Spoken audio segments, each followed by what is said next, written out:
ಬಿಜೆಪಿಯ ಪರವಾಗಿ ಹಾಲಿ ಸಂಸದ ಭಗವಂತ್ ಖೂಬಾ, ಕಾಂಗ್ರೆಸ್ನಿಂದ ಈಶ್ವರ್ ಖಂಡ್ರೆಯವರ ಪುತ್ರ ಸಾಗರ್ ಖಂಡ್ರೆ,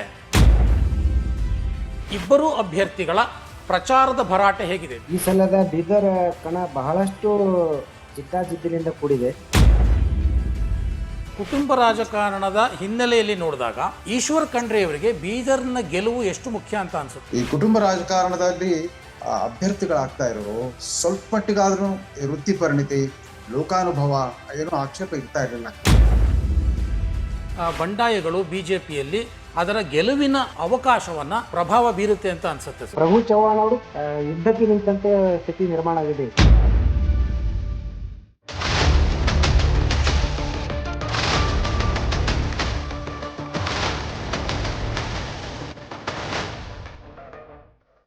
ಸ್ನೇಹಿತರೆ ನಮಸ್ಕಾರ, ನಾನು KVN ಸ್ವಾಮಿ.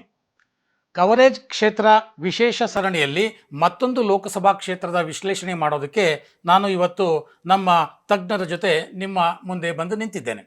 ಇವತ್ತು ಲೋಕಸಭಾ ಕ್ಷೇತ್ರದ ವಿಶ್ಲೇಷಣೆ ಮಾಡೋದಕ್ಕೆ ನಮ್ಮ ಜೊತೆ ಬೀದರ್ನ ಅಥವಾ ಕಲ್ಯಾಣ ಕರ್ನಾಟಕದ ಹಿರಿಯ ಪತ್ರಕರ್ತರಾದಂಥ ಸದಾನಂದ್ ಜೋಶಿ ಅವರಿದ್ದಾರೆ. ಜೊತೆಗೆ ಮತ್ತೊಬ್ಬ ಹಿರಿಯ ಪತ್ರಕರ್ತರು, ರಾಜ್ಯದ ಪ್ರಮುಖ ರಾಜಕೀಯ ವಿಶ್ಲೇಷಕರಾದಂತಹ ರವೀಂದ್ರ ರೇಷ್ಮೆಯವರು ಕೂಡ ನಮ್ಮ ಜೊತೆ ಇದ್ದಾರೆ. ಇಬ್ಬರು ಗಣ್ಯರನ್ನು ನಾನು ಕವರೇಜ್ ಕ್ಷೇತ್ರದ ಈ ಸರಣಿಗೆ ಸ್ವಾಗತ ಮಾಡ್ತೇನೆ. ಇವತ್ತಿನ ಕವರೇಜ್ ಕ್ಷೇತ್ರದ ವಿಶ್ಲೇಷಣೆಯಲ್ಲಿ ನಾವು ಮಾತನಾಡ್ತಾ ಇರತಕ್ಕಂತಹ ಲೋಕಸಭಾ ಕ್ಷೇತ್ರ ಬೀದರ್ ಲೋಕಸಭಾ ಕ್ಷೇತ್ರ, ಕರ್ನಾಟಕದ ಮುಕುಟಮಣಿ, ಬಸವಣ್ಣನ ನಾಡು, ಶರಣಾದಿಗಳ ಕಾರ್ಯಕ್ಷೇತ್ರ. ಸೊ ಪ್ರಜಾಪ್ರಭುತ್ವವನ್ನು ಅನುಭವ ಮಂಟಪದ ಮೂಲಕ ಇಡೀ ಜಗತ್ತಿಗೆ 12ನೇ ಶತಮಾನದಲ್ಲಿ ತೋರಿಸಿಕೊಂಡಂತಹ ಮಹಾನ್ ಪ್ರಜಾಪ್ರಭುತ್ವವಾದಿ ನಾಡು ಬೀದರ್. ಬೀದರ್ ಲೋಕಸಭಾ ಕ್ಷೇತ್ರದ ಈ ಬಾರಿಯ ಚುನಾವಣೆಯ ಕಾವು ಹೇಗಿದೆ ಅನ್ನೋದನ್ನು ಈ ಮೂಲಕ ನಾವು ಇವತ್ತು ನಿಮ್ಮ ಮುಂದೆ ಇಡ್ತಾ ಹೋಗ್ತೇವೆ. ಬಿಜೆಪಿಯ ಪರವಾಗಿ ಹಾಲಿ ಸಂಸದ ಭಗವಂತ್ ಖೂಬಾ 3ನೇ ಬಾರಿಗೆ ತಮ್ಮ ಅದೃಷ್ಟವನ್ನು ಪರೀಕ್ಷೆ ಮಾಡೋದಕ್ಕೆ ಈ ಬಾರಿ ಸ್ಪರ್ಧೆ ಮಾಡಿದ್ದಾರೆ. ಕಾಂಗ್ರೆಸ್ನಿಂದ ಈಶ್ವರ್ ಖಂಡ್ರೆಯವರ ಪುತ್ರ ಸಾಗರ್ ಖಂಡ್ರೆ ಈ ಬಾರಿ ಮೊದಲ ಬಾರಿಗೆ ಚುನಾವಣೆಯನ್ನು ಎದುರಿಸ್ತಾ ಇದ್ದಾರೆ. ಸೊ ಇಬ್ಬರೂ ನಾಯಕರು, ಅವರಿಗೆ ತಮ್ಮದೇ ಆದಂತಹ ರಾಜಕೀಯ ಹಿನ್ನೆಲೆ ಇದೆ, ರಾಜಕೀಯ ಅನುಭವ ಇದೆ ಮತ್ತು ರಾಜಕೀಯ ಅಭಯ ಕೂಡ ಇದೆ. ಸೊ ಈ ಎಲ್ಲದರ ಹಿನ್ನೆಲೆಯಲ್ಲಿ ನಾನು ಮೊದಲಿಗೆ ಸದಾನಂದ್ ಜೋಶಿ ಅವರನ್ನು ಕೇಳೋಕೆ ಇಷ್ಟಪಡ್ತೇನೆ. ಇಬ್ಬರೂ ಅಭ್ಯರ್ಥಿಗಳ ಪ್ರಚಾರದ ಭರಾಟೆ ಹೇಗಿದೆ? ಬೀದರ್ನಲ್ಲಿ ಈ ಬಾರಿ ಭಯಂಕರ ಬಿಸಿಲು, ಸೆಕೆ, ಈ ಹವಾಮಾನದಲ್ಲಿ, ಈ ಬಿಸಿಲಿನ ಝಳದಲ್ಲಿ ಪ್ರಚಾರದ ಬಿಸಿ ಕೂಡ ಏರಿರಬಹುದು ಅಂತ ಅನಿಸುತ್ತೆ. ಹೇಗಿದೆ ಈ ಇಬ್ಬರು ಅಭ್ಯರ್ಥಿಗಳ ಪ್ರಚಾರ, ಸದಾನಂದ್ ಜೋಶಿ ಅವರೇ? ಹೌದು ಸ್ವಾಮಿ ಸರ್, ಅವ್ರು ತಾವು ಹೇಳಿದ್ದಾಗೆ ಈ ಸಲದ ಬೀದರ್ ಕಣ ಬಹಳಷ್ಟು ಜಿದ್ದಾಜಿದ್ದಿನಿಂದ ಕೂಡಿದೆ. ತಾವು ಹೇಳಿದ್ರ ಹಾಗೆ ಬೀದರ್ ಅಂತಂದ್ರೆ ಇಡೀ ನಮ್ಮ ರಾಷ್ಟ್ರದಲ್ಲೇ ಒಂದು ಪ್ರತಿಷ್ಠಿತ ಅಥವಾ ಗಮನ ಸೆಳೆದ ಕ್ಷೇತ್ರ ಅಂತ ಹೇಳ್ಬೋದು. ಯಾಕಂದ್ರೆ 12ನೇ ಶತಮಾನದಲ್ಲಿ ಬಸವಣ್ಣನವರ ರಾಜಸತ್ತೆಯನ್ನು ಬದಿಗರಿಸಿ ಪ್ರಜಾಸತ್ತೆಯನ್ನು ಕೊಟ್ಟಂತಹ ಇದು ನಾಡು ಬೀದರ್ ಇದು. ಹೀಗಾಗಿ ಸಹಜವಾಗಿ ಎಲ್ಲಾ ಪಕ್ಷಗಳಿಗೆ ಇದೊಂದು ಆಕರ್ಷಣೀಯ ಮತ್ತು ಬಹಳ ಪ್ರಮುಖವಾದಂತಹ ಒಂದು ಸ್ಥಳವಾಗಿ ಪರಿಣಮಿಸಿದೆ. ಅನುಭವ ಮಂಟಪದ ಮೂಲಕ ವಿಶ್ವಕ್ಕೆ ಮೊದಲ ಸಲ ಪಾರ್ಲಿಮೆಂಟ್ ಕೊಟ್ಟಂತ ಕೀರ್ತಿ ಕೂಡ ಈ ನಮ್ಮ ಬೀದರ್ ಕ್ಷೇತ್ರಕ್ಕಿದೆ. ಈ ಸಲದ ಇಲ್ಲಿ ಅಖಾಡ ಬಹಳ ಬಹಳ ಬಹಳ ರೋಚಕವಾದಂತಹ ಒಂದು ಅಖಾಡ ಇವತ್ತಿಲ್ಲಿ ನಿರ್ಮಾಣವಾಗಿದೆ. ಬೀದರ್ ಲೋಕಸಭಾ ಕ್ಷೇತ್ರದಲ್ಲಿ ಬಿಜೆಪಿಯಿಂದ ಭಗವಂತ್ ಖೂಬಾ ಅವರು ಇದೀಗ 3ನೇ ಸಲ ಅಖಾಡದಲ್ಲಿದ್ದಾರೆ. 10 ವರ್ಷದಿಂದ ಅವರು MP ಇದ್ದಾರೆ. ಕಳೆದ 3 ವರ್ಷದಲ್ಲಿ ಅದರಲ್ಲಿ ಮಂತ್ರಿಗಳಾಗಿದ್ದಾರೆ. ಕೇಂದ್ರದಲ್ಲಿ ಅವರು ರಾಜ್ಯ ಸಚಿವರ ಕೆಲಸ ಮಾಡ್ತಾ ಇದ್ದಾರೆ. ಸೊ ಈ ಚುನಾವಣೆ ಭಗವಂತ್ ಖೂಬಾ ಅವರಿಗೂ ಒಂದು ಪ್ರತಿಷ್ಠೆ ಆಗಿದೆ ಗೆಲ್ಲುವುದು. ಅದೇ ರೀತಿ ಕಾಂಗ್ರೆಸ್ನಿಂದ ಈಶ್ವರ್ ಖಂಡ್ರೆ ಅವರು ಜಿಲ್ಲಾ ಉಸ್ತುವಾರಿ ಸಚಿವರು, ಕರ್ನಾಟಕದ ಅರಣ್ಯ ಸಚಿವರಿದ್ದಾರೆ. ಅವರು ಕಳೆದ ಸಲ ಭಗವಂತ್ ಖೂಬಾ ಅವರೆದುರು ಸೋತಿದ್ದರು. ಈ ಸಲ ಅವರು ಕಣಕ್ಕಿಳಿದಿಲ್ಲ. ಅವರ ಪುತ್ರ 26 ವರ್ಷದ ಕಾನೂನು ಪದವೀಧರ ಸಾಗರ್ ಖಂಡ್ರೆ ಅವರನ್ನ ಅವರು ಕಣಕ್ಕಿಳಿಸಿದ್ದಾರೆ. ಸೊ ಇವರಿಗೂ ಕೂಡ ಮಗನನ್ನ ಗೆಲ್ಲಿಸಿಕೊಂಡು ಬರುವುದು ಒಂದು ಬಿಗ್ ಚಾಲೆಂಜ್ ಇದೆ ಅವರಿಗೆ. ಬಿಜೆಪಿ ಮತ್ತೊಮ್ಮೆ ಗೆಲ್ಲಬೇಕು, ಹ್ಯಾಟ್ರಿಕ್ ಬಾರಿಸಬೇಕು ಅಂತ ಖೂಬಾ ಅವರು ಪ್ರತಿಷ್ಠೆ ಪಣಕ್ಕಿಟ್ಟರೆ, ಹಿಂದಿನ ಸಲದ ಚುನಾವಣೆಯ ಸೋಲನ್ನ ಸೇಡನ್ನ ತೀರಿಸಿಕೊಳ್ಳಬೇಕು, ಮಗನನ್ನ ಗೆಲ್ಲಿಸುವ ಮೂಲಕ ಅವರನ್ನ ರಾಜಕೀಯವಾಗಿ ಬೆಳೆಸಬೇಕು ಜಿಲ್ಲೆಯಲ್ಲಿ ಅಥವಾ ರಾಜ್ಯ ಮಟ್ಟದಲ್ಲಿ ಅನ್ನುವಂತ ಒಂದು ಉತ್ಸುಕತೆಯಲ್ಲಿ ಈಶ್ವರ್ ಖಂಡ್ರೆ ಅವರಿದ್ದಾರೆ. ಹೀಗಾಗಿ ಇಬ್ರು ಬಹಳ ಭರಾದಿಂದ ಪ್ರಚಾರ ಕಾರ್ಯದಲ್ಲಿ ತೊಡಗಿದ್ದಾರೆ ಇವತ್ತು. ನಾನಂತೂ ಕಳೆದ ಒಂದು 30 ವರ್ಷದ ರಾಜಕೀಯದಲ್ಲಿ ನಾನು ನೋಡ್ತಾ ಇದ್ದೇನೆ. ಒಂದು ಸಣ್ಣ ಸಣ್ಣ ಹಳ್ಳಿಗಳಿಗೂ ಕೂಡ ಈ ದೊಡ್ಡ ದೊಡ್ಡ ಅಭ್ಯರ್ಥಿಗಳು, ಸಚಿವರು, ಕೇಂದ್ರ ಸಚಿವರು ಇವತ್ತು ಲಗ್ಗೆ ಹಾಕ್ತಾ ಇದ್ದಾರೆ. ಮುಂಚೆ ಪಾರ್ಲಿಮೆಂಟ್ ಎಲೆಕ್ಷನ್ ಅಂತಂದ್ರೆ ಹೋಬಳಿ ಮಟ್ಟದಲ್ಲೋ ಅಥವಾ ಪಟ್ಟಣದಲ್ಲೋ ಅಥವಾ ನಗರದಲ್ಲೋ ಕಾರ್ಯಕ್ರಮಗಳು ನಡೀತಾ ಇದ್ವು. ಇವತ್ತು ಗಲ್ಲಿಗಳಲ್ಲೂ ಕೂಡ ಇವತ್ತು ಹೋಗಿ ಜನರ ಮನ ಸೆಳೆಯುವಂತಹ, ಜನರ ಮನವೊಲಿಸುವಂತ ಕಾರ್ಯದಲ್ಲಿ ಇವತ್ತು ಎರಡೂ ಪಕ್ಷದವರು ಇವತ್ತು ತೊಡಗಿದ್ದಾರೆ. ಮತದಾರರ ವಿಶೇಷವಾಗಿ ಸ್ಪಂದನೆ ಹೇಗಿದೆ? ಅಭ್ಯರ್ಥಿಗಳಿಗೆ ಮತದಾರರ ಸ್ಪಂದನೆ ಹೇಗಿದೆ? ಒಂದು ವಿಷಯ ಇಲ್ಲಿ ನಾವು ಗಮನದಲ್ಲಿ ಇಡಬೇಕಾದರೆ, ಇತ್ತೀಚೆಗೆ ಏನಾಗ್ತಾ ಇದೆ ಅಂತಂದ್ರೆ, ಪ್ರಚಾರದಲ್ಲಿ ಅಭಿವೃದ್ಧಿಗಿಂತ ಹೆಚ್ಚಾಗಿ ಇವತ್ತ ವೈಯಕ್ತಿಕವಾದಂತಹ ಚರ್ಚೆಗಳು, ವೈಯಕ್ತಿಕವಾದಂತಹ ಆರೋಪಗಳು, ವೈಯಕ್ತಿಕವಾದಂತಹ ಟೀಕೆ, ನಿಂದನೆ ಇದೇ ಜಾಸ್ತಿ ಆಗಿದೆ. ಈ ಸಲ ಕೂಡ ನಾವು ನೋಡ್ತಾ ಇರೋದು ಬಿಜೆಪಿ ಅಭ್ಯರ್ಥಿ ಭಗವಂತ ಖೂಬಾ ಅವರು ಕಳೆದ 10 ವರ್ಷದ ಅಭಿವೃದ್ಧಿಯನ್ನ ಹೇಳ್ತಾ ಇದ್ದಾರೆ, ಮೋದಿಯವರ ಸಾಧನೆಗಳನ್ನ ತಿಳಿಸ್ತಾ ಇದ್ದಾರೆ. ಅದಕ್ಕೆ ಹೊರತಾಗಿಯೂ ಕೂಡ ಅದಕ್ಕಿಂತ ಜಾಸ್ತಿ ಅವರು ಫೋಕಸ್ ಮಾಡ್ತಾ ಇರೋದು ಖಂಡ್ರೆ ಅವರ ಪರಿವಾರದ ಮೇಲೆ. ಅಂದ್ರೆ ಖಂಡ್ರೆ ಅವರ ಕುಟುಂಬ ರಾಜಕಾರಣ ಬೆಳೆಸ್ತಾ ಇದ್ದಾರೆ.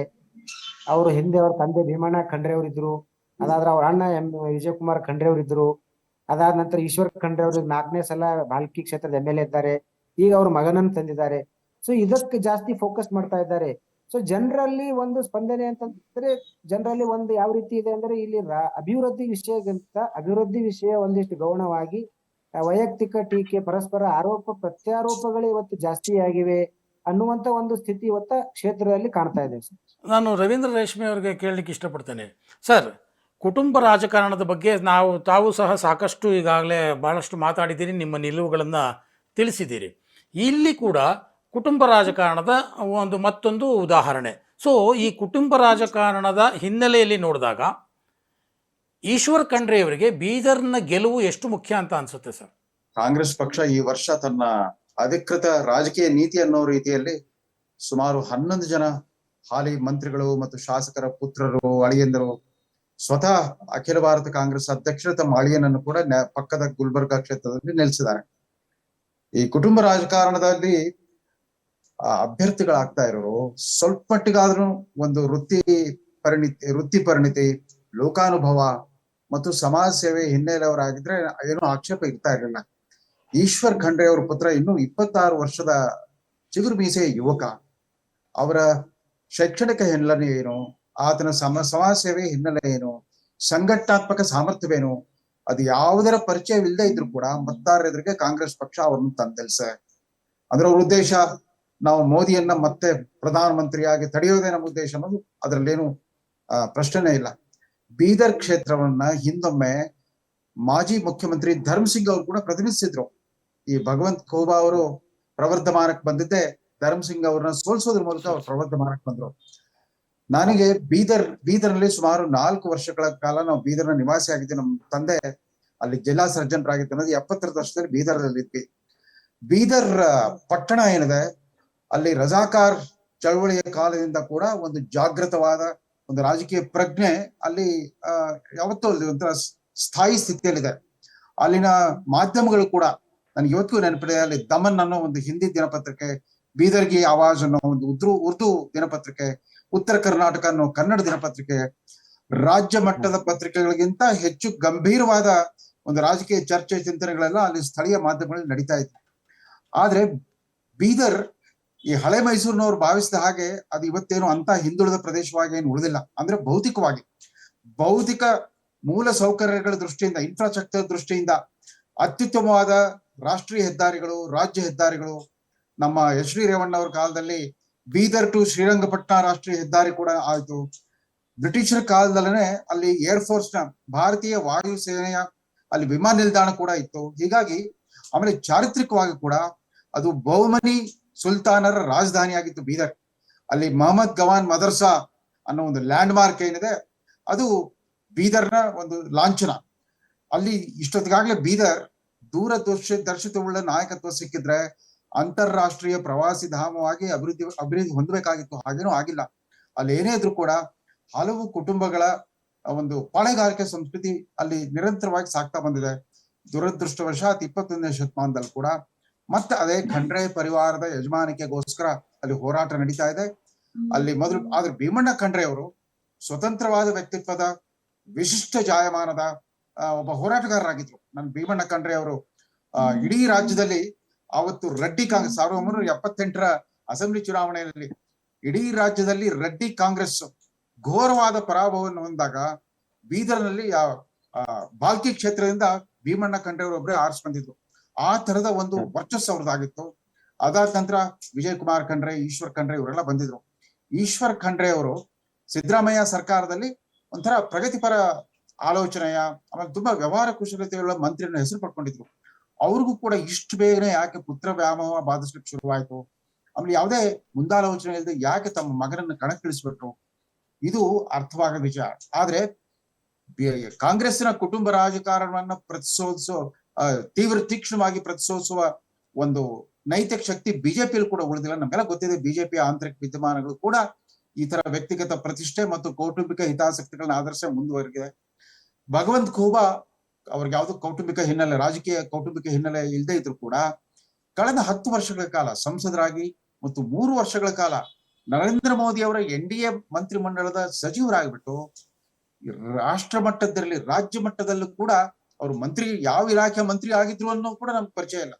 ಅಲ್ಲಿ ಏನಾದ್ರು ಒಂದು ಸ್ಪರ್ಧೆಯನ್ನು ನಡೀತಾ ಇದ್ರೆ ಮೋದಿ ಬೇಕಾ ಅಥವಾ ಮೋದಿ ಬೇಡ, ಜನಸಾಮಾನ್ಯರ ದೃಷ್ಟಿಯಲ್ಲಿ ಇವರು ವ್ಯಕ್ತಿಗತ ಕಾಳಗ ಏನೇ ಇರಲಿ, ಜನರು ನೋಡ್ತಾ ಇರೋದು ಬಹುತೇಕ ಅಲ್ಲಿ ಮತದಾನ ನಡೀತಾ ಇರೋದು ಮೋದಿ ಬೇಕಾ ಅಥವಾ ಮೋದಿ ಬೇಡ ಅನ್ನೋ ಮನಸ್ಥಿತಿಯ ನಡುವೆ ಅಲ್ಲಿ ಸಂಘರ್ಷ ನಡೀತಾ ಇದೆ ಅಂತ ಕಾಣುತ್ತೆ. ಜೋಶಿ ಅವರು ಕೂಡ ಸ್ವಲ್ಪ ಮಟ್ಟಿಗೆ ಈ ವಾದವನ್ನು ಒಪ್ಕೊಳ್ತಾರೆ ಅಂತ ಕಾಣುತ್ತೆ. ಅವ್ರಿಗೆ ಅಲ್ಲಿ ಹತ್ತಿರದಿಂದ ಆ ಪರಿಸ್ಥಿತಿಯನ್ನು ಗಮನಿಸ್ತಾ ಇದ್ದಾರೆ. ಸದಾನಂದ ಜೋಶಿ ಅವರೇ, ಬಿಜೆಪಿ ಅಲ್ಲಿ 8 ವಿಧಾನಸಭಾ ಕ್ಷೇತ್ರಗಳ ಪೈಕಿ 5ರಲ್ಲಿ ಬಿಜೆಪಿ ಗೆದ್ದಿದೆ, ಇನ್ನು 3 ಕಾಂಗ್ರೆಸ್ ಗೆದ್ದಿರುವಂಥದ್ದು. ಸೊ ಬಹಳ ಮುಖ್ಯವಾಗಿ ಔರಾದ್ನ ಶಾಸಕರಾದಂಥ ಪ್ರಭು ಚವ್ಹಾಣ್ ಬಹಳ ಬಹಿರಂಗವಾಗಿಯೇ ಭಗವಂತ್ ಖೂಬಾ ವಿರುದ್ಧ ಒಂದು ರೀತಿ ಅಸಮಾಧಾನ, ಆಕ್ರೋಶ, ಬಂಡಾಯ ಏನಂತನಾದರೂ ಕರಿಬೋದು. ಸೊ ಪ್ರಭು ಚವ್ಹಾಣ್ ಅಷ್ಟರ ಮಟ್ಟಿಗೆ ಭಗವಂತ್ ಖೂಬಾ ಅವರನ್ನು ವಿರೋಧಿಸಿದ್ರು, ಅವರ ವಿರುದ್ಧ ದೊಡ್ಡ ದೊಡ್ಡ ಆರೋಪಗಳನ್ನು ಕೂಡ ಮಾಡಿದರು. ಈ ಬಾರಿಯ ಚುನಾವಣೆಯಲ್ಲಿ ಪ್ರಭು ಚವ್ಹಾಣ್ ಯಾವ ನಿಲುವು ತಗೊಂಡಿದ್ದಾರೆ, ಬಿಜೆಪಿ ಕಾರ್ಯಕರ್ತರು ಪ್ರಭು ಚವ್ಹಾಣ್ ಅವರ ನಿಲುವಿಗೆ ಯಾವ ರೀತಿ ಪ್ರತಿಕ್ರಿಯೆಯನ್ನು ಕೊಡ್ತಾ ಇದ್ದಾರೆ? ರೇಷ್ಮೆ ಸರ್ ಅವರು ಹೇಳಿದ್ದ ಹಾಗೆ ಬಹುಶಃ ಇಲ್ಲಿ ಕ್ಷೇತ್ರದಲ್ಲಿ ಭಗವಂತ್ ಖೂಬಾ ಅವರದ ಒಂದು ಒಳ್ಳೆಯ ಅವರ ನೆಟ್ವರ್ಕ್ ಇದೆ. ಆದರೆ ಸ್ವಪಕ್ಷದಲ್ಲಿಯೇ ಎದ್ದಂತ ಒಂದು ಅಸಮಾಧಾನ, ವಿರೋಧ ಅವರಿಗೆ ಬಹಳ ಒಂದು ದೊಡ್ಡ ಸಂಕಟವನ್ನು ನಿವಾರಣೆ ಮಾಡಿದಂತ ಒಂದು ಪರಿಸ್ಥಿತಿ ಇವತ್ತಿಗೆ ಕಾಣ್ತಾ ಇದೆ ಇಲ್ಲಿ. ಯಾಕಂದ್ರೆ ಪ್ರಭು ಚವ್ಹಾಣ್ ಅವರು ಕಳೆದ 5 ವರ್ಷದಿಂದ ಅವ್ರ ಜೊತೆ ಒಂಥರ ಯುದ್ಧಕ್ಕೆ ನಿಂತಂತೆ ಸ್ಥಿತಿ ನಿರ್ಮಾಣ ಆಗಿದೆ. ಆಮೇಲೆ ಇವರಿಗೆ ಚುನಾವಣೆಯಲ್ಲಿ ಟಿಕೆಟ್ ಕೊಡಬಾರದು ಅಂತೇಳಿ ಇಲ್ಲಿ ವಿಜಯೇಂದ್ರಜಿ ಅವರು ಬಂದಾಗ ಅವರ ಕಾಲಿಗೆ ಬಿದ್ದು ಬಹಿರಂಗವಾಗಿಯೇ ಅವರು ಅದಕ್ಕೆ ವಿರೋಧ ಮಾಡಿದರು. ಆದ್ರೂ ಕೂಡ ಖೂಬಾ ಅವರ ಒಂದು ನೆಟ್ವರ್ಕ್, ದಿಲ್ಲಿ ಮಟ್ಟದಲ್ಲಿ ಇರುವಂತ ಅವರ ಒಂದು ಛಾಪು, ಅಲ್ಲಿ ಅವರಿರುವಂತ ಗಾಡ್ ಫಾದರ್ಸ್, ಅದನ್ನೆಲ್ಲ ಪ್ರಭಾವ ಬಳಸ್ಕೊಂಡು ಟಿಕೆಟ್ ತಂದಿದ್ದಾರೆ. ಅವರು ಟಿಕೆಟ್ ತಂದ ನಂತರ ಚವ್ಹಾಣ್ ಅವರ ಮುನಿಸೇನು ಕಡಿಮೆ ಆಗಿಲ್ಲ. ನಮಗೊಂದು ಮಾಹಿತಿ ಬಂದ ಪ್ರಕಾರ ರಾಷ್ಟ್ರೀಯ ನಾಯಕರು, ರಾಜ್ಯ ಮಟ್ಟದ ನಾಯಕರು ಚವ್ಹಾಣ್ ಅವರನ್ನ ಸಮಾಧಾನ ಮಾಡ್ಲಿಕ್ಕೆ ಸಾಕಷ್ಟು ಪ್ರಯತ್ನ ಮಾಡಿದ್ರು ಕೂಡ ಚವ್ಹಾಣ್ ಅವರು ಅದಕ್ಕೆ ಸುತಾರಾಮ್ ಒಪ್ಪಿಲ್ಲ. ಇವತ್ತು ಒಂದು ಕ್ಷೇತ್ರ ಹೇಗಿದೆ ಅಂದ್ರೆ ಅಲ್ಲಿ ಇವತ್ತು ಬಿಜೆಪಿ ಸಾರಥಿ ಇಲ್ಲದ ಯುದ್ಧಕ್ಕೆ ಹೋಗ್ಬೇಕಾದಂತ ಪರಿಸ್ಥಿತಿ ಇದೆ.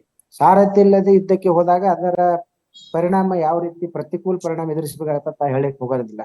ಸೊ ಆ ಒಂದು ಸ್ಥಿತಿ ಇವತ್ತ ಔರಾ ಕ್ಷೇತ್ರದಲ್ಲಿ ಕಾಣ್ತಾ ಇದೆ. ಮತ್ತೆ ವಿಶೇಷವಾಗಿ ಚವ್ಹಾಣ್ ಅವರು ಲಮಾಣಿ ಸಮಾಜಕ್ಕೆ ಸೇರಿದವರು. ಅವರು ಬೀದರ್ ಅಷ್ಟೇ ಅಲ್ಲ, ಇಡೀ ರಾಜ್ಯದಲ್ಲಿ ಒಂದು ಲಮಾಣಿ ಸಮಾಜದ ನಾಯಕರನ್ನು ಕೂಡ ಗುರುತಿಸಿಕೊಂಡಿದ್ದಾರೆ. ಔರಾದ್ ಕ್ಷೇತ್ರದಲ್ಲಿಯೇ ಸುಮಾರು 30,000ದಷ್ಟು ಲಮಾಣಿ ಮತದಾರಿದ್ದಾರೆ ಔರಾದ್ ಒಂದೇ ಕ್ಷೇತ್ರದಲ್ಲಿ. ಇವತ್ತು ಬಿಜೆಪಿಗೆ ಲಮಾಣಿ ಸಮಾಜದವರು ಪ್ರತಿ ಸಲ ಅವರಿಗೆ ಸುಮಾರು 90%ಕ್ಕೂ ಜಾಸ್ತಿ ಲಮಾಣಿ ಸಮಾಜ ಬಿಜೆಪಿ ಬೆನ್ನಿಗೆ ನಿಂತವ್ರು. ಸೊ ಈಗ ಚವ್ಹಾಣ್ ಅವರು ಕ್ಷೇತ್ರದಲ್ಲಿಲ್ಲ, ಅವರ ಅನಾರೋಗ್ಯ ಸಮಸ್ಯೆಯಿಂದಾಗಿ ಮುಂಬೈನಲ್ಲಿ ಆಸ್ಪತ್ರೆಯಲ್ಲಿದ್ದಾರೆ. ಇವತ್ತು 1 ತಿಂಗಳಿಂದ ಅವರು ಕ್ಷೇತ್ರದಲ್ಲಿಲ್ಲ. ಆಮೇಲೆ ಬಹಿರಂಗವಾಗಿ ಖೂಬಾ ಅವ್ರ ವಿರುದ್ಧ ಅವರು ಮಾತನಾಡಿದ್ದಾರೆ, ಅವರ ವಿರುದ್ಧ ಆರೋಪ ಮಾಡಿ ಕಣ್ಣೀರಿಟ್ಟಿದ್ದಾರೆ. ವಿಧಾನಸಭೆ ಚುನಾವಣೆಯಲ್ಲಿ ನನ್ನನ್ನು ಸೋಲಿಸಲು ಖೂಬಾ ಅವರು ಪ್ರಯತ್ನ ಮಾಡಿದ್ದಾರೆ ಅಂತೇಳಿ ಪತ್ರಿಕಾಗೋಷ್ಠಿಯಲ್ಲಿ ಆರೋಪ ಮಾಡಿ ಕಣ್ಣೀರಿಟ್ಟಿದ್ದರು. ಹೈಕಮಾಂಡ್ಗೆ ದೂರು ಸಹ ಕೊಟ್ಟಿದ್ದರು. ಇದೆಲ್ಲ ಬೆಳವಣಿಗೆ ನಂತರ ಚವ್ಹಾಣ್ ಅವರು ಖೂಬಾ ಅವರಿಗೆ ಟಿಕೆಟ್ ಸಿಕ್ಕ ನಂತರ ಚವ್ಹಾಣ್ ಅವರು ಆರೋಗ್ಯ ಹದಗೆಟ್ಟಿದೆ ಅಂತ ಆಸ್ಪತ್ರೆಯಲ್ಲಿ ಇದ್ದಾರೆ ಅವರು. ಬಹುಶಃ ಇವತ್ತ ಕಾರ್ಯಕರ್ತರಲ್ಲೂ ಕೂಡ ಒಂದು ಚರ್ಚೆ ನಡೀತಾ ಇದೆ, ಚವ್ಹಾಣ್ ಅವರು ನಿಜವಾಗಿಲೂ ಆರೋಗ್ಯ ಸಮಸ್ಯೆ ಇದೆಯಾ ಅಥವಾ ಅವರು ಖೂಬಾ ಅವರ ಮೇಲಿನ ಸಿಟ್ಟಿನಿಂದ ಈ ರೀತಿಯ ಒಂದು ನೆಪವನ್ನು ಹೇಳ್ತಾ ಇದ್ದಾರೆ ಅನ್ನುವಂತ ಚರ್ಚೆ ಇವತ್ತು ನಡೀತಾ ಇದೆ. ಬಹುಶಃ ಇದು ಏನಿದೆ ಸತ್ಯಾಂಶ ಬಿಜೆಪಿ ಪಕ್ಷದವರು ಅಂತ ಹೇಳ್ತಾ ಇದ್ದಾರೆ, ಇಲ್ಲ ಅವ್ರ ಆರೋಗ್ಯ ನಿಜಕ್ಕೂ ಕೂಡ ಹದಗೆಟ್ಟಿದೆ ಅಂತ ಹೇಳ್ತಾ ಇದ್ದಾರೆ. ಆದ್ರೆ ಇದರ ಪ್ರತಿಕೂಲ ಪರಿಣಾಮ ಮಾತ್ರ ಅವರದ್ನಲ್ಲಿ ಎದುರಿಸುವ ಅಪಾಯ ಬಿಜೆಪಿಗೆ ಖೂಬಾವರಿ ಕಾಡ್ತಾ ಇದೆ. ರವೀಂದ್ರ ರೇಷ್ಮೆ ಅವರಿಗೆ ನಾನೊಂದು ಪ್ರಶ್ನೆಯನ್ನು ಕೇಳ್ತೀನಿ. ಸರ್, ರಾಮಚಂದ್ರಪ್ಪ ವೀರಪ್ಪ ಅವರು 1991ರಲ್ಲಿ ಈ ಬೀದರ್ ಕ್ಷೇತ್ರವನ್ನು ಬಿ ಜೆ ಪಿಗೆ ಗೆಲ್ಲಿಸಿಕೊಂಡ ನಂತರ ಈ ಕ್ಷೇತ್ರ ಒಂದು ರೀತಿಯಲ್ಲಿ ಬಿ ಜೆ ಪಿಯ ಭದ್ರಕೋಟೆಯಾಗಿ ನಿಧಾನವಾಗಿ ಮಾರ್ಪಡ್ತಾ ಬಂತು. ಸೊ ಅದಾದರ ನಂತರದಲ್ಲಿ ಭಗವಂತ ಖೂಬಾ ಸಹ ಅದರ ಫಲಶ್ರುತಿಯನ್ನು ಕಂಡರು. ಸೊ ಈ ನಡುವೆ ಈ ರೀತಿಯ ಬಂಡಾಯಗಳು ಬಿ ಜೆ ಪಿಯಲ್ಲಿ ಅದರ ಗೆಲುವಿನ ಅವಕಾಶವನ್ನು ಎಷ್ಟರ ಮಟ್ಟಿಗೆ ಅದು ಪ್ರಭಾವ ಬೀರುತ್ತೆ ಅಂತ ಅನ್ಸುತ್ತೆ ಸರ್? ನೋಡಿ, ಬೀದರ್ ಜಿಲ್ಲೆಯ ರಾಜಕಾರಣ ಖಂಡ್ರೆ ಕುಟುಂಬ ಮತ್ತು ನಾಗಮಾರ್ಪಲ್ಲಿ ಕುಟುಂಬದ ನಡುವಿನ ರಾಜಕೀಯ ಕಾಳಗಗಳಲ್ಲಿ ಒಂದ್ ಸಾರಿ ಮುಳುಗಿತ್ತು ಒಂದು ಕಾಲದಲ್ಲಿ. ನಾಗಮಾರ್ಪಲ್ಲಿ ಕುಟುಂಬದ ವರ್ಚಸ್ಸು ಸ್ವಲ್ಪ ಮಟ್ಟಿಗೆ ಕಡಿಮೆ ಆದ್ಮೇಲೆ ಅಲ್ಲಿ ಇದ್ದಕ್ಕಿದ್ದಂತೆ ಬೆಂಗಳೂರಿನ ನೈಸ್ ರೋಡ್ ಪ್ರವರ್ತಕ ಅಶೋಕ್ ಖೇಣಿ ಅವರು ಮತ್ತೆ ತಮ್ಮ ತವರೂರಿಗೆ ಹೋಗ್ಬಿಟ್ಟು ಅಶೋಕ್ ಖೇಣಿ ಅವರು ಕೂಡ ಅಲ್ಲಿ ಒಂದ್ ಅವಧಿಗೆ ಶಾಸಕರಾಗಿದ್ರು. ಅದ್ಯಾಕೋ ಬರ್ತಾ ಅಶೋಕ್ ಖೇಣಿ ಅವರು ಚುನಾವಣೆಯಲ್ಲಿ ಸೋತ ಮೇಲೆ ರಾಜಕೀಯವಾಗಿ ಸಕ್ರಿಯವಾಗಿ ಉಳಿಲಿಲ್ಲ. ಬೀದರ್ನಲ್ಲಿ ಈಗ ಬೀದರ್ನಲ್ಲಿ ಮೇ 7ನೇ ತಾರೀಕಿಗೆ ನಡೆಯುವ ಮತದಾನ ಈ ವ್ಯಕ್ತಿಗತ ಪ್ರತಿಷ್ಠೆಗಳ ಕಾಳಗಕ್ಕಿಂತ ಹೆಚ್ಚಾಗಿ ಮೋದಿ ಪರ ಅಥವಾ ವಿರುದ್ಧ ಅನ್ನೋ ಭಾವನೆಗಳ ನಡುವೆ ನಡೆಯುತ್ತೆ. ಆದ್ರೆ ಅಲ್ಲಿ ಮುಸ್ಲಿಂ ಮತದಾರರು ದೊಡ್ಡ ಪ್ರಮಾಣದಲ್ಲಿ ಇರೋದಷ್ಟೇ ಅಲ್ಲ, ಸಾಕಷ್ಟು ಪ್ರಭಾವಶಾಲಿಯಾಗಿದ್ದಾರೆ. ಮುಸ್ಲಿಂ ಶಾಸಕರು ಒಬ್ಬರಲ್ಲಿಂದ ಚುನಾಯಿತರಾಗಿದ್ದಾರೆ. ಹೀಗಾಗಿ ಮುಸ್ಲಿಮರ ಮತಗಳಂತೂ ಕಾಂಗ್ರೆಸ್ ತನ್ನ ಇಡುಗಂಟು ಅಂತ ಭಾವಿಸ್ಕೊಂಡ್ಬಿಟ್ಟಿದೆ. ತನ್ನ ವೋಟ್ ಬ್ಯಾಂಕ್ ಅಂತ ಒಂಥರ ಯಾವುದೇ ಸಮುದಾಯವನ್ನ ವೋಟ್ ಬ್ಯಾಂಕ್ ಅಂತ ಸಂಬೋಧಿಸೋದೇ ಆ ಸಮುದಾಯದ ರಾಜಕೀಯ ಪ್ರಜ್ಞೆಗೆ ಮಾಡೋ ಅವಮಾನ. ಆದ್ರೆ ವಸ್ತುಸ್ಥಿತಿ ಆ ತರ ಇದೆ. ಆ ಮುಸ್ಲಿಮರ ಮತಗಳು ಖಂಡಿತವಾಗಿ ತಮ್ಮ ಬುಟ್ಟಿಗೆ ಬೀಳುತ್ತೆ. ಗ್ಯಾರಂಟಿ ಕಾರ್ಡ್ಗಳ ಪ್ರಭಾವ, ಅದು ಬೀದರ್ನಂತ ಕಡು ಬಡತನ ಇರುವಂತ ಪ್ರದೇಶದಲ್ಲಿ ಗ್ಯಾರಂಟಿ ಕಾರ್ಡ್ಗಳ ಪ್ರಭಾವ ಮಹಿಳಾ ಮತದಾರರ ಮೇಲೆ ಎಷ್ಟರ ಮಟ್ಟಿಗೆ ಆಗಿದೆ. ಆದ್ರೆ ಒಂದು ವಿಷಯ ಏನು ಅಂತ, ಈಗ ಬೇರೆ ಇತರೆ ಕ್ಷೇತ್ರಗಳಲ್ಲಿ ಮೊದಲ ಹಂತದ ಮತದಾನ ನಡೀತಿಲ್ಲ 14 ಕ್ಷೇತ್ರಗಳಲ್ಲಿ, ಹೆಂಗಿದ್ರಲ್ಲಿ ಸಿದ್ದರಾಮಯ್ಯ ಇರ್ತಾರೆ, ಗ್ಯಾರಂಟಿ ಕಾರ್ಡ್ ಉಳಿಯುತ್ತೆ, ಅಲ್ಲಿ ಮೋದಿ ಬರ್ಲಿ ಅನ್ನೋ ಭಾವನೆ. ಈ ತರದ ಏನಾದ್ರು ಮನಸ್ಥಿತಿ ಇದ್ರೆ ಭಗವಂತ ಖೂಬಾ ಅವರು 3ನೇ ಅವಧಿಗೆ ಗೆದ್ದು ದಾಖಲೆ ಸೃಷ್ಟಿಸೋದಕ್ಕೆ ಒಂದು ಅವಕಾಶ ಇದೆ. ಸದಾನಂದ ಜೋಶಿ ಅವರಿಗೆ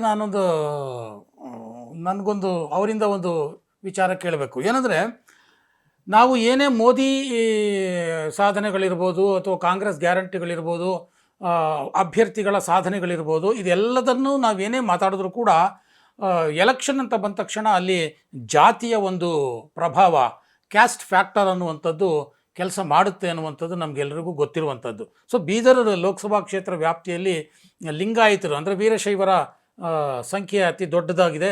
ಅವರನ್ನು ಬಿಟ್ಟರೆ SC STಗಳಿದ್ದಾರೆ ಮತ್ತು ಮುಸ್ಲಿಮರು ಕೂಡ, ರೇಷ್ಮೆ ಅವರು ಆಗಲೇ ಹೇಳಿದಾಗ ಮುಸ್ಲಿಮರ ಸಂಖ್ಯೆ ಕೂಡ ಸಾಕಷ್ಟು ದೊಡ್ಡದಾಗಿದೆ. ಮತ್ತು OBC ಮತಗಳು ಕೂಡ ಇಲ್ಲಿ ದೊಡ್ಡ ಮಟ್ಟದಲ್ಲಿದೆ. ಸೊ ಭಗವಂತ ಖೂಬಾ ಮತ್ತು ಸಾಗರ್ ಖಂಡ್ರೆ ಇವರಿಬ್ಬರೂ ಸಹ ಒಂದೇ ವೀರಶೈವ ಜನಾಂಗಕ್ಕೆ ಸೇರಿದವರಾಗಿರೋದ್ರಿಂದ ಸೊ OBC ಮತಗಳು, ರೇಷ್ಮೆ ಅವರು ಹೇಳಿದಾಗೆ ಮುಸ್ಲಿಂ ಮತಗಳು ಕಾಂಗ್ರೆಸ್ಗೆ ಇಡುಗಂಟಾಗಿ ಹೋಗುತ್ತೆ ಅಂತ ಅಂದುಕೊಂಡ್ರು ಕೂಡ ಉಳಿದ OBC ಮತಗಳನ್ನು ಪಡೆಯೋದರಲ್ಲಿ ಭಗವಂತ ಖೂಬಾ ಅವರ ಪ್ರಯತ್ನ, ಅವರ ತಂತ್ರಗಾರಿಕೆ, ಅವರ ಸ್ಟ್ರಾಟಜಿ ಹೇಗೆ ಕೆಲಸ ಮಾಡ್ತಾ ಇದೆ ಅಂತ ಅನ್ಸುತ್ತೆ? ಹೌದು ಸರ್, ರೇಷ್ಮೆ ಸರ್ ಹೇಳಿದಾಗೆ ಬೀದರ್ ಕ್ಷೇತ್ರ ಒಂದು ಮಹಾರಾಷ್ಟ್ರ ಮತ್ತು ತೆಲಂಗಾಣ ಗಡಿಯಲ್ಲಿದೆ. ಇಲ್ಲಿ ಅಲ್ಪಸಂಖ್ಯಾತರು, ಅದ್ರ ಜೊತೆಯಲ್ಲಿ ದಲಿತರು, ಹಿಂದುಳಿದವರು, ಅಹಿಂದ ಫ್ಯಾಕ್ಟರ್ ಬಹಳ ಸ್ಟ್ರಾಂಗ್ ಇದೆ ಇಲ್ಲಿ, ಅಹಿಂದ ಫ್ಯಾಕ್ಟರ್. ಅದ್ರ ಜೊತೆಯಲ್ಲಿ ವಿಶೇಷವಾಗಿ ಬೀದರ್ ಕ್ಷೇತ್ರದಲ್ಲಿ ಬರುವಂತ ಔರಾದ್ ಮತ್ತೆ ಬಸವ ಕಲ್ಯಾಣ್ ಮತ್ತು ಬಾಲ್ಕಿ ಆಳಂದ್ ವಿಧಾನಸಭಾ ಕ್ಷೇತ್ರಗಳಲ್ಲಿ ಮರಾಠ ಮತದಾರ ಸಂಖ್ಯೆ ಕೂಡ ಇಲ್ಲಿ ಬಹಳಷ್ಟು ಜಾಸ್ತಿ ಇದೆ. ಸುಮಾರು 1.5 ಲಕ್ಷ ಮರಾಠ ಮತದಾರರು ಈ ಕ್ಷೇತ್ರದಲ್ಲಿ ಇದ್ದಾರೆ. 3 ಲಕ್ಷ ಮುಸ್ಲಿಂ ಮತದಾರರು ಇಲ್ಲಿದ್ದಾರೆ. ಅದ್ರ ಜೊತೆಯಲ್ಲೇ ಪರಿಶಿಷ್ಟ ಜಾತಿಯ ಮತಗಳು ಕೂಡ ಸುಮಾರು 3 ಲಕ್ಷಕ್ಕೂ ಜಾಸ್ತಿ ಪರಿಶಿಷ್ಟ ಜಾತಿ ಮತಗಳಿವೆ. ಸೊ ಕಾಂಗ್ರೆಸ್ ಮುಖ್ಯವಾಗಿ ದಲಿತರು, ಹಿಂದುಳಿದವರು ಮತ್ತು ಅಲ್ಪಸಂಖ್ಯಾತರ ಮತಗಳು ಬಹಳ ಬಲವಾಗಿ ನಂಬಿಕೊಂಡಿದೆ. ಅಹಿಂದ ಮತ ಅಂತೀವಿ ನಾವು. ಅದು ಕೂಡ ಇಲ್ಲಿ ಇವತ್ತು ಕೂಡ ಅದನ್ನಿದೆ. ಮತ್ತೆ ವ್ಯಕ್ತಿಗತವಾಗಿ ಬಂದಾಗ ಭಗವಂತ ಖೂಬಾ ಮತ್ತು ಸಾಗರ್ ಖಂಡ್ರೆ ಇಬ್ರು ಕೂಡ ವೀರಶೈವ ಲಿಂಗಾಯತ ಸಮುದಾಯಕ್ಕೆ ಸೇರಿದವರು. ಹಿಂದಿನ 2 ಚುನಾವಣೆಗಳನ್ನ ನಾವು ಗಮನಿಸಿದಾಗ ವೀರಶೈವ ಲಿಂಗಾಯತ ಸಮಾಜ ಸಂಪೂರ್ಣವಾಗಿ ಬಿಜೆಪಿ ಬೆನ್ನಿಗೆ ನಿಂತಿತ್ತು. ಅದಕ್ಕೆ ಯಡಿಯೂರಪ್ಪ ಅವರಾಗ್ಲಿ, ಮೋದಿ ಹವಾ ಆಗಲಿ, ಬೇರೆ ಬೇರೆ ಕಾರಣಗಳಿವೆ. ಸುಮಾರು 92% ಒಂದು ಅಂದಾಜಿನ ಪ್ರಕಾರ ಸುಮಾರು 92% ಲಿಂಗಾಯತ ಮತಗಳನ್ನ ಭಗವಂತ ಖೂಬಾ ಅವರು ಪಡೆದಿದ್ರು. ಲಿಂಗಾಯತರ ಮತಗಳು ಸುಮಾರು 5.5 ಲಕ್ಷ ಮತಗಳು ಇವತ್ತ ಬೀದರ್ ಕ್ಷೇತ್ರದಲ್ಲಿ ಇದಾವೆ. ಈ ಸಲ ಕಾಂಗ್ರೆಸ್ನವರು ಲಿಂಗಾಯತ ಮತಗಳನ್ನ ಅಹಿಂದ ಮತಗಳ ಜೊತೆಯಲ್ಲಿ ಲಿಂಗಾಯತ ಮತಗಳನ್ನ ಸ್ವಲ್ಪ ನಾವು ಡಿವೈಡ್ ಮಾಡಿದರೆ ಅದರ ಲಾಭ ಪಡೆಯಬೇಕಂತ ಹೇಳಿ ಇವರು ಪ್ರಯತ್ನ ಮಾಡ್ತಾ ಇದ್ದಾರೆ. ಬಿಜೆಪಿ ಈ ಸಲವೂ ಕೂಡ ಹಿಂದಿನಂತೆ ಪೂರ್ತಿ ಲಿಂಗಾಯತ ಮತಗಳನ್ನ ನಾವು ಪಡೆದುಕೊಂಡು ಮತ್ತೆ ಗೆಲುವಿನ ದಡ ಸೇರಬೇಕನ್ನೋ ನಿಟ್ಟಿನಲ್ಲಿ ಖೂಬಾ ಅವರು ತಯಾರಿ ಮಾಡ್ತಾ ಇದ್ದಾರೆ. ಈ ಮತ ವಿಭಜನೆ ಈ ಸಲ ಲಿಂಗಾಯತ ಮತ ವಿಭಜನೆ ಏನಾದರೂ ಜಾಸ್ತಿ ಡಿವೈಡ್ ಆದರೆ ಅದರ ಸಮಸ್ಯೆ ಬಿಜೆಪಿಗೆ ಆಗಬಹುದು. ಇಲ್ಲ ಅಂದ್ರೆ ಕಾಂಗ್ರೆಸ್ ಮತ್ತೆ ಸೋಲಿನ ರುಚಿ ಕಾಣಿಸಬಹುದು ಅಂತ ಹೇಳ್ತೇವೆ. ಇನ್ನೊಂದು ಗಮನಿಸಬಹುದಾದ ಅಂಶ ಎಂದರೆ ಈ ಸಲ ಮರಾಠ ಅಭ್ಯರ್ಥಿ, ಮರಾಠ ಸಮಾಜ ಕೂಡ ಪ್ರತಿ ಚುನಾವಣೆಯಲ್ಲಿ ಬಿಜೆಪಿಯ ಬೆನ್ನಿಗೆ ಬಹಳ ಪ್ರಬಲವಾಗಿ ನಿಂತಿದೆ. ಇಲ್ಲೂ ಕೂಡ 90% ಜಾಸ್ತಿ ಮರಾಠ ಮತಗಳು ಬಿಜೆಪಿಗೆ ಹಿಂದಿನ ಚುನಾವಣೆಯಲ್ಲಿ ಬಂದಿವೆ. ಈ ಸಲ ಏನಾಗಿದೆ ಅಂದರೆ ಮರಾಠ ಸಮುದಾಯದಿಂದ ಡಾಕ್ಟರ್ ದಿನಕರ್ ಮೋರೆ ಅನ್ನುವಂಥವ್ರು, ಇವರು ಬಿಜೆಪಿಯಲ್ಲಿ ಇದ್ದರು, ಇವರು ಪಕ್ಷೇತರ ಅಭ್ಯರ್ಥಿಗೂ ಅಖಾಡಕ್ಕಿಳಿದಿದ್ದಾರೆ. ಸೊ ಇವರು ಎಷ್ಟು ಮತಗಳನ್ನ ಪಡಿಬಹುದು ಮತ್ತೆ ಇವರು ಎಷ್ಟು ಮತ ಜಾಸ್ತಿ ಪಡಿತಾರೋ ಅದರ ನೇರವಾದಂತಹ ಅದರ ನಷ್ಟ ಬಿಜೆಪಿ ಆಗುವ ಅಪಾಯ ಕೂಡ ಇವತ್ತು ಈ ಕ್ಷೇತ್ರದಲ್ಲಿ ಇವತ್ತು ಕಾಣ್ತಾ ಇದೆ. ದಿನಕರ್ ಮೋರೆ ಅವರ ಬಂಡಾಯವಾಗಿ ನಿಲ್ಲುವುದರ ಹಿಂದೆ ಕಾಣದ ಕೈಗಳು ಕೆಲಸ ಮಾಡಿವೆ ಅನ್ನುವಂತ ಚರ್ಚೆಗಳು ಕೂಡ ಇವತ್ತು ನಡೀತಾ ಇವೆ. ಹೀಗಾಗಿ ಆ ಸಮುದಾಯದ ನಿಲುವು ಒಲವು ಏನಾಗಬಹುದು ಅನ್ನುವುದು ಕೂಡ ಬಹಳ. ಇದಕ್ಕಾಗಿ ಭಗವಂತ ಖೂಬಾ ಅವರು ಈಗಾಗಲೇ 2 ಸಭೆಗಳಲ್ಲಿ ಕೈ ಜೋಡಿಸಿ ಮನವಿ ಮಾಡಿದ್ದರು. ಮರಾಠ ಸಮಾಜ ಅಂತಂದರೆ ಇದು ಹಿಂದುತ್ವವನ್ನು ಪ್ರತಿಪಾದಿಸುವ ಸಮಾಜ, ಛತ್ರಪತಿ ಶಿವಾಜಿ ಮಹಾರಾಜರ ಹಿಂದವಿ ಸಾಮ್ರಾಜ್ಯದ ನಿರ್ಮಾಣದ ಸಂಕಲ್ಪಕ್ಕಾಗಿ ಅವರ ವಾರಸುದಾರಿಗೆ ಕೆಲಸ ಮಾಡುವಂತ ಸಮಾಜ. ಯಾವುದೇ ಕಾರಣಕ್ಕೂ ಮರಾಠ ಸಮಾಜ ನಿಲ್ಲಬಾರದು ಅಂತ ಮನವಿ ಮಾಡಿದ್ರೂ ಕೂಡ ಇವತ್ತು ಅಂತಿಮವಾಗಿ ದಿನಕರ್ ಮೋರೆ ಅವರು ಕಣದಲ್ಲಿ ಉಳಿದಿದ್ದಾರೆ. ಸೊ ಮರಾಠ ಸಮುದಾಯದ ಒಂದು ಕಣದಲ್ಲಿರುವುದು ಕೂಡ ಇದು ಭಗವಂತ ಖೂಬಾ ಅವರ ತಲೆನೋವು ಜಾಸ್ತಿ ಮಾಡಿ ಅಂತೇಳಿ ಹೇಳಬಹುದು. ಸೊ ಲಿಂಗಾಯತ ಮರಾಠ ಮತಗಳು ಭರ್ಪೂರಾಗಿ, ಅದರ ಜೊತೆ ಲಮಾಣಿ ಮತಗಳು ಒಂದು ವೇಳೆ ಬಿಜೆಪಿ ಕೈ ಹಿಡಿದರೆ ಕಾಂಗ್ರೆಸ್ ಈ ಕ್ಷೇತ್ರದಲ್ಲಿ ಗೆಲ್ಲುವ ಅವಕಾಶಗಳು ಇಲ್ಲ. ಯಾಕಂದ್ರೆ ಇದ್ರ ಜೊತೆಲೆ ಇನ್ನೂ ಸಣ್ಣ ಸಮುದಾಯಗಳು, ಬ್ರಾಹ್ಮಣ ಸಮುದಾಯ ಇರಬಹುದು, ಸಿಪಿಗೆ ಸಮುದಾಯ ಇರ್ಬೋದು, ಸವಿತಾ ಸಮಾಜ ಇರ್ಬೋದು, ಬೇರೆ ಸಣ್ಣ ಸಮುದಾಯ ಅವರು ಕೂಡ ಸುಮಾರು, ರೆಡ್ಡಿ ಸಮಾಜ ಇರ್ಬೋದು, ಇವೆಲ್ಲ ಸೇರಿದ್ರು ಕೂಡ ಅವರು ಸುಮಾರು 1 ಲಕ್ಷ ಮತ ಪಡ್ತಾರೆ. ಇವೆಲ್ಲ ಬಿಜೆಪಿ ಬಿಟ್ಟಿವೆ. ಇವೆಲ್ಲ ಪಡೆದರೆ ಬಿಜೆಪಿ ತಾವ ರೇಷ್ಮೆ ಸರಳಿದ್ದಾಗೆ ಸಲೀಸಾಗಿ ಖೂಬಾ ಅವರೇ ಹ್ಯಾಟ್ರಿಕ್ ಬಾರಿಸಬಹುದು ಅಂತೇಳಿ ಅನಿಸ್ತಾ ಇದೆ. ರವೀಂದ್ರ ರೇಷ್ಮೆ ಅವರಿಗೆ ನಾನು ಒಂದು ಪ್ರಶ್ನೆಯನ್ನು ಕೇಳಲಿಕ್ಕೆ ಇಷ್ಟಪಡ್ತೇನೆ.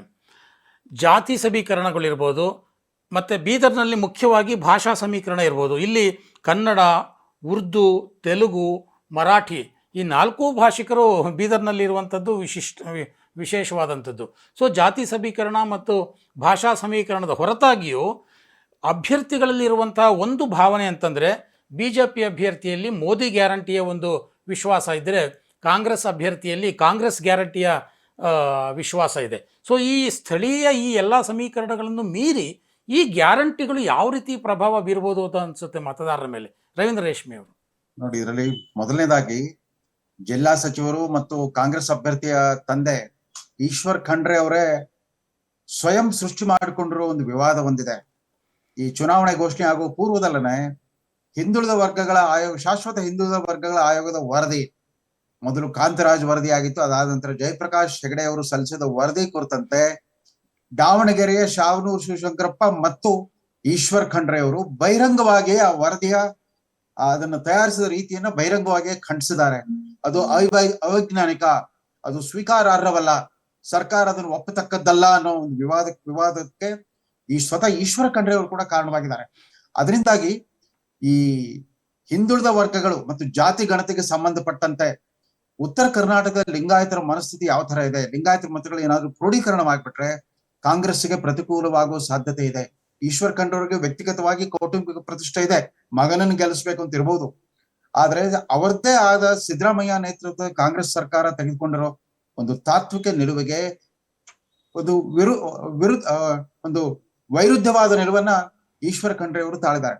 ಅದರಲ್ಲೂ ಅವ್ರ ತಂದೆ ಭೀಮಣ್ಣ ಖಂಡ್ರೆ ಅವರು ಒಂದು ಕಾಲದಲ್ಲಿ ದೇವರಾಜ ಅರಸರ ಕಾಲದಲ್ಲೇನೆ ಹಾವನೂರು ವರದಿಯನ್ನ ಸದನದಲ್ಲೇನೆ ಹಾವನೂರು ವರದಿಯನ್ನ ಖಂಡಿಸಿ ಅದನ್ನ ಹರಿದಾಕಿ ಅದಕ್ಕೆ ಬೆಂಕಿ ಹಚ್ಚಿದ ಒಂದು ಪ್ರಸಂಗ ಕೂಡ ಸದನದಲ್ಲಿ ನಡೆದಿತ್ತು.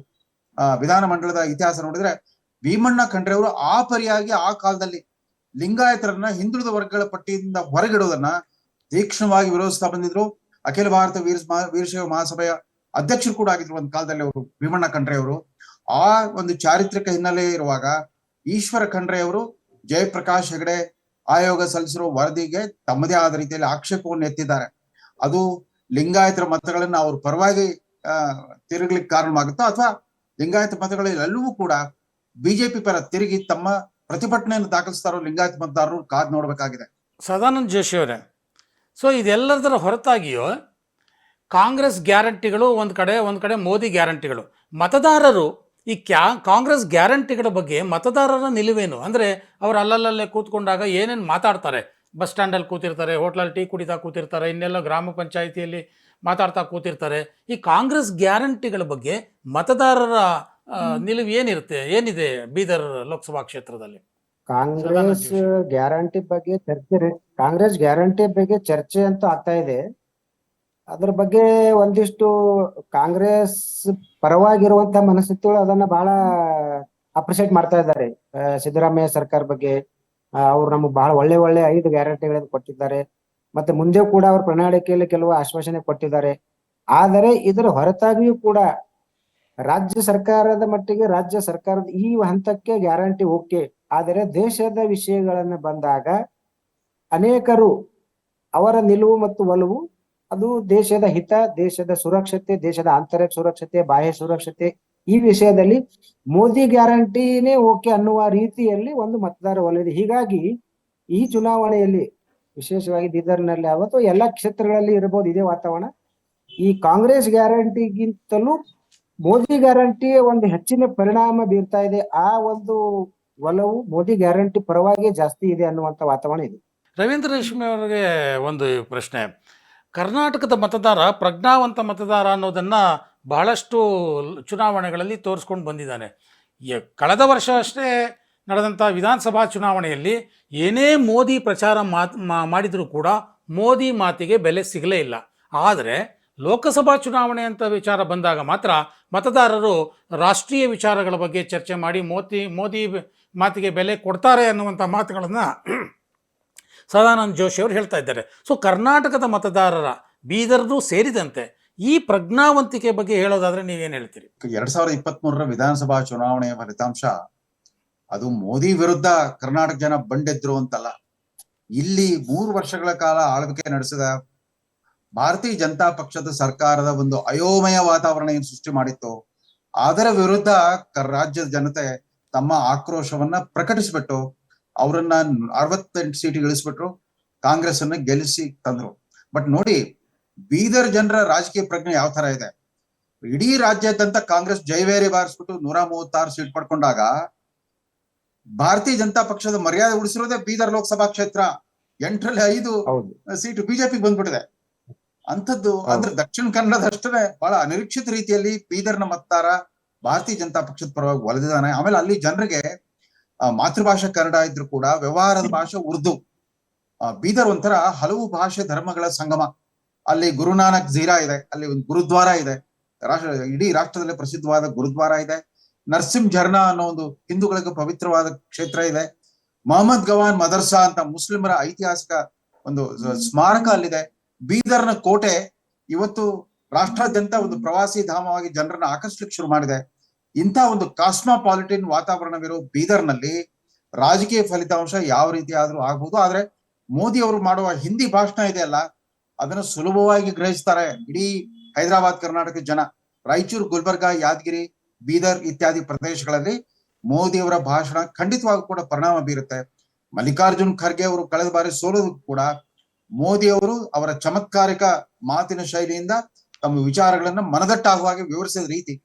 ಅಸೆಂಬ್ಲಿ ಚುನಾವಣೆ ಅಫ್ಕೋರ್ಸ್ ಇಟ್ ವಾಸ್ ಅದೊಂಥರ ಆವತ್ತಿನ ಬೊಮ್ಮಾಯಿ ಯಡಿಯೂರಪ್ಪ ನೇತೃತ್ವದ ಬಿಜೆಪಿ ರಾಜ್ಯ ಸರ್ಕಾರಗಳ ಒಂದು ಒಂದು ಒಂದು ಅರಾಜಕತೆಯ ರೀತಿಯ ಒಂದು ವಾತಾವರಣ ಏನಿತ್ತು, ಒಂದು ಅಶಿಸ್ತನ ಆಡಳಿತದ ವಿರುದ್ಧ ನೀಡಿದ ಫಲಿತಾಂಶ ಆಗಿತ್ತು. ಆದ್ರೆ ಈಗ ಜನ ಮೋದಿ ಬೇಕೋ ಬೇಡೋ, ರಾಷ್ಟ್ರದ ಪ್ರಧಾನಿ ಯಾರಾಗಬೇಕು ಅನ್ನೋ ವಿಷಯದಲ್ಲಿ ಮಾತ್ರ ಸ್ವಲ್ಪ ಸ್ಪಷ್ಟವಾದ ನಿಲುವನ್ನು ತಾಳಿರುವ ಕಾಣುತ್ತೆ. ಅದೇ ಬಿಜೆಪಿಗೆ ಪ್ಲಸ್ ಪಾಯಿಂಟ್. ಸದಾನಂದ ಜೋಶಿ ಅವರೇ, ನೀವು ಕ್ಷೇತ್ರದಲ್ಲಿ ಓಡಾಡಿದ ಹಾಗೆ ನೋಡಿದ ಹಾಗೆ ಇಬ್ಬರು ಅಭ್ಯರ್ಥಿಗಳ ಪ್ಲಸ್ ಮತ್ತು ಮೈನಸ್ ಅನ್ನು ನೀವು ಪಟ್ಟಿ ಮಾಡೋದಾದರೆ ಒಂದು ಎರಡೆರಡು ಪ್ಲಸ್ ಮತ್ತು ಎರಡೆರಡು ಮೈನಸ್ ಪಾಯಿಂಟ್ಗಳು ಅವರ ಗೆಲುವಿಗೆ ಇರುವಂಥದ್ದನ್ನು ಹೇಳ್ಬೋದಾ ಇಬ್ಬರು ಅಭ್ಯರ್ಥಿಗಳ ಬಗ್ಗೆ? ನೋಡಿ, ನನ್ನ ಪ್ರಕಾರ ಕ್ಷೇತ್ರದಲ್ಲಿ ಇರುವಂತ ವಾತಾವರಣ ಸ್ಪಷ್ಟವಾಗಿ ಹೇಳ್ಬೇಕಾದರೆ ಬಿಜೆಪಿಗೆ ಇರುವ ಒಂದೇ ಒಂದು ಅಸ್ತ್ರ ಅಂದ್ರೆ ಅದು ಮೋದಿ ವೇವ್, ಮೋದಿ ಅಲೆನೇ ಅದು ಪ್ರಮುಖ ಅಸ್ತ್ರ ಇದೆ.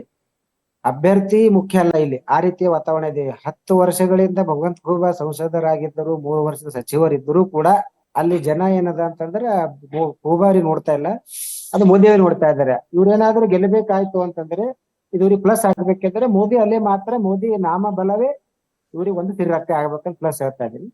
ಮತ್ತೆ ಇವ್ರಿಗೆ ಮೈನಸ್ ಅಂದ್ರೆ ಇವರು ಪಕ್ಷದಲ್ಲಿ ಸುಮಾರು 10 ವರ್ಷಗಳಿಂದ ಸಂಸದರಿದ್ರು ಕೂಡ ಕಾರ್ಯಕರ್ತರ ಜೊತೆ, ಮುಖಂಡರ ಜೊತೆ ಒಂದು ಹೊಂದಾಣಿಕೆ ಕರೆಕ್ಟ್ ಆಗಿ ಮಾಡ್ಕೊಳ್ಳಲು ಎಡವಿದ್ದು, ಸಮನ್ವಯತೆ ಕರೆಕ್ಟ್ ಆಗಿ ಮಾಡ್ಕೊಳ್ಳೋದಿರೋದು, ಅವ್ರ ಜೊತೆ ಒಳ್ಳೆ ರೀತಿಯಲ್ಲಿ ಮಾತನಾಡದೇ ಇರುವುದು, ಇದು ಅವರಿಗೆ ವ್ಯಕ್ತಿಗತವಾಗಿ ಬಹಳ ದೊಡ್ಡ ಪೆಟ್ಟು ಕೊಟ್ಟಿದೆ ಇವತ್ತು ಖೂಬಾ ಅವರಿಗೆ. ಇವತ್ತು ಅನೇಕರು, ಇವತ್ತು ನಾನು ಬಹಳಷ್ಟು ಕಡೆ ಹೋದಾಗ ಒಂದು ಮಾತನ್ನ ಹೇಳ್ತಾ ಇದ್ದಾರೆ ಅಂದ್ರೆ ಬಿಜೆಪಿ ಅವರು, ನಮಗೆ ಖೂಬಾ ಬಗ್ಗೆ ಒಲವಿಲ್ರಿ, ನಮ್ಗೆ ಮೋದಿ ಬಗ್ಗೆ ಒಲವಿದೆ ಅಂತ ಬಿಜೆಪಿ ಅವರೇ ಮಾತಾಡ್ತಾ ಇದ್ದಾರೆ. ಅಂದ್ರೆ ಸ್ವಲ್ಪ ಇಲ್ಲಿ ಎಲ್ಲೋ ಇದು ಈ ಒಂದು ಮೈನಸ್, ವ್ಯಕ್ತಿಗತವಾಗಿ ಅವರ ಬಗ್ಗೆದಾಗ ಅವ್ರ ಜೊತೆ ಸಂಬಂಧ ಚೆನ್ನಾಗಿ ಇಟ್ಕೊಳ್ಳಿಕ್ಕೆ ಎಡವಿದ್ದೇ ಅವ್ರಿಗೆ ಒಂದ್ ಸ್ವಲ್ಪ ದೊಡ್ಡ ಒಂದು ಮೈನಸ್. ಇದನ್ನ ಇವತ್ತು ಕಾಂಗ್ರೆಸ್ನವರು ಅದನ್ನು ಬಹಳ ದೊಡ್ಡ ಅಸ್ತ್ರವಾಗಿ ಪ್ರಯೋಗ ಮಾಡ್ತಾ ಇದ್ದಾರೆ. ಪ್ರತಿಯೊಂದು ಕಾರ್ಯಕ್ರಮಗಳಲ್ಲಿ ಕಾಂಗ್ರೆಸ್ ನಾಯಕರು ಈಶ್ವರ್ ಖಂಡ್ರೆ ಅವರು, ಅವ್ರಿಗೆ ಸ್ವಪಕ್ಷದವ್ರದೇ ವಿರೋಧ ಇದೆ, ನಾವು ವಿರೋಧ ಮಾಡೋ ಅವಶ್ಯಕತೆ ಇಲ್ಲ, ಅವ್ರು ಸ್ವಪಕ್ಷದವರೇ ಅವ್ರಿಗೆ ಸೋಲಿಸ್ತಾ ಇದ್ದಾರೆ ಅನ್ನುವಂತ ಒಂದು ಆರೋಪ ಪ್ರತಿನಿತ್ಯ ಟೀಕೆ ಮಾಡ್ತಾ ಇದ್ದಾರೆ ಇವತ್ತು. ಇನ್ನು ಕಾಂಗ್ರೆಸ್ಸಿಗೆ ಬರಬೇಕಾದರೆ ಈಗ ರೇಷ್ಮೆ ಸರ್ ಹೇಳಿದಾಗೆ ಅದು ಕುಟುಂಬ ರಾಜಕಾರಣ ಒಂದು ಅವ್ರಿಗೆ ದೊಡ್ಡ ಅದು ಒಂದು ವಿಶೇಷವಾಗಿ ಜನರು ಅದರ ಬಗ್ಗೆ ಅಸಮಾಧಾನ ಎಲ್ಲೂ ಇದೆ, ಪಕ್ಷದಲ್ಲೂ ಕೂಡ ಅಸಮಾಧಾನ ಇದೆ. ಇಲ್ಲಿ ಅದೇ ಕುಟುಂಬ ಬೆಳಿಬೇಕಾ, ಯಾಕೆ ಈಶ್ವರ್ ಖಂಡ್ರೆ ಅವರಿಗೆ ಒಬ್ಬ ಯಾವ್ದಾದ್ರು ಸಾಮಾನ್ಯ ಕಾರ್ಯಕರ್ತನ ಟಿಕೆಟ್ ಕೊಡಿಸಿ ಗೆಲ್ಸ್ಬೋದಿತ್ತಲ್ಲ, ಇದೇ ಮಗನಿಗೆ ಮಾಡುವಂತ ಪ್ರಯತ್ನ ಬೇರೆಯವ್ರಿಗೆ ಮಾಡ್ಬೋದಿತ್ತಲ್ಲ. ಹೀಗಾಗಿ ಬೀದರ್ ರಾಜಕೀಯದಲ್ಲಿ ಕಾಂಗ್ರೆಸ್ ಅಂದ್ರೆ ಖಂಡ್ರೆ ಪರಿವಾರ ಅಂದ್ರೆ ಕಾಂಗ್ರೆಸ್ ಅನ್ನುವ ಮಟ್ಟಿಗೆ ಯಾಕೆ ಒಯ್ದರು. ಇದು ಕೂಡ ಕಾಂಗ್ರೆಸ್ ಅಭ್ಯರ್ಥಿಗೆ ಒಂದು ಕಡೆ ನೆಗೆಟಿವ್ ಆಗಬಹುದು, ಅನ್ನೋ ಮೈನಸ್ ಆಗ್ಬಹುದು. ಇನ್ನು ಪ್ಲಸ್ ಅದು ಆಗಬಹುದು ಅಂತಂದ್ರೆ ಇದನ್ನ ಈಶ್ವರ್ ಖಂಡ್ರೆ ಅವರು ಈ ಜಿಲ್ಲೆಯಲ್ಲಿ ತಮ್ಮದೇ ಆದಂತ ಒಂದು ನೆಟ್ವರ್ಕ್, ಅವರ ಒಂದು ಕ್ರಿಯಾಶೀಲತೆ, ಖಂಡ್ರೆ ಅವರ ಒಂದು ಇಲ್ಲಿ ನೆಟ್ವರ್ಕ್ ಇದೆ, ಸ್ವಲ್ಪ ಸ್ಟ್ರಾಂಗ್ ನೆಟ್ವರ್ಕ್ ಇದೆ.